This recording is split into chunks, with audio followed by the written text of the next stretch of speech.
The first 10 years of this century, we have had three major crashes. In 2000 was the dot-com crash, followed by the 2006 real estate subprime crash, and then 2008, the banking crash. The question is this next? This is the giant crash of 1929. Every time I listen to those guys on CNBC, I call it bubble vision. They keep talking about the giant crash of 1929. I tell you what, it doesn't even compare to this one coming.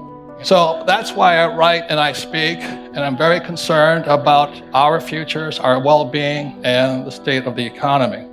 But not long ago, I wrote that the best time to prepare for a crash is before a crash. The biggest crash in world history is coming. That got a lot of news. What's the big news? The good news is the best time to get rich is during a crash. The bad news is the crash will be a long one, which is for me good news too. There's something about being old that is good. What I have is I've actually lived through history. The S&P 500 is really the S&P 7, and it's being held up by Treasury Secretary Yellen and Powell. So there's no correlation between the economy and what Yellen and Powell are doing. I said one more thing is that I'm a little strange in that I like crashes.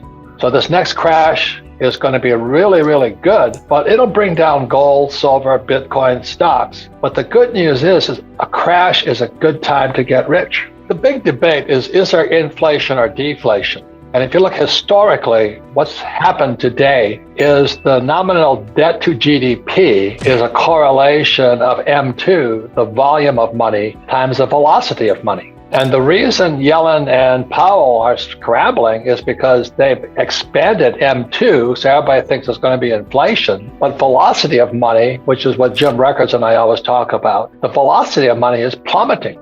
People are not spending. So they pump all this money in, prices go up.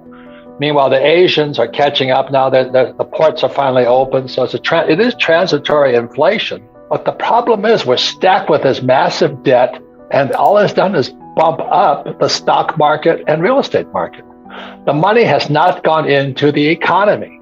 That's the sad part. So the rich get richer, but the poor and middle class are getting poorer. It is tragic what's happening today. I don't know what it'll exactly be, but you can't keep printing fake money.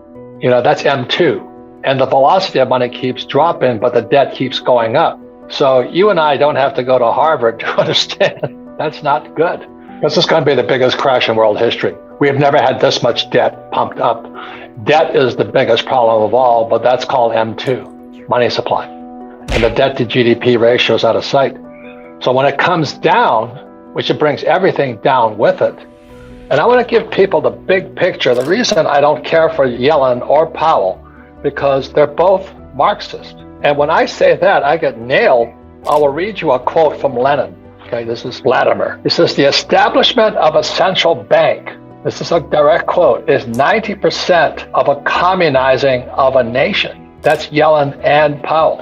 And the other statement from Lenin is, and this is in manifesto here, the best way to destroy the capitalist system is to debauch the currency. I'd say it's desperate people doing desperate things. As you and I know, the stock market, like I said, it's not the S&P 500, it's the S&P 7. And the separation between the stock market and the economy has never been worse. I'm just disturbed because the money is staying only in the investor market. Every time the Fed does something, the Treasury does something, only guys like me get richer.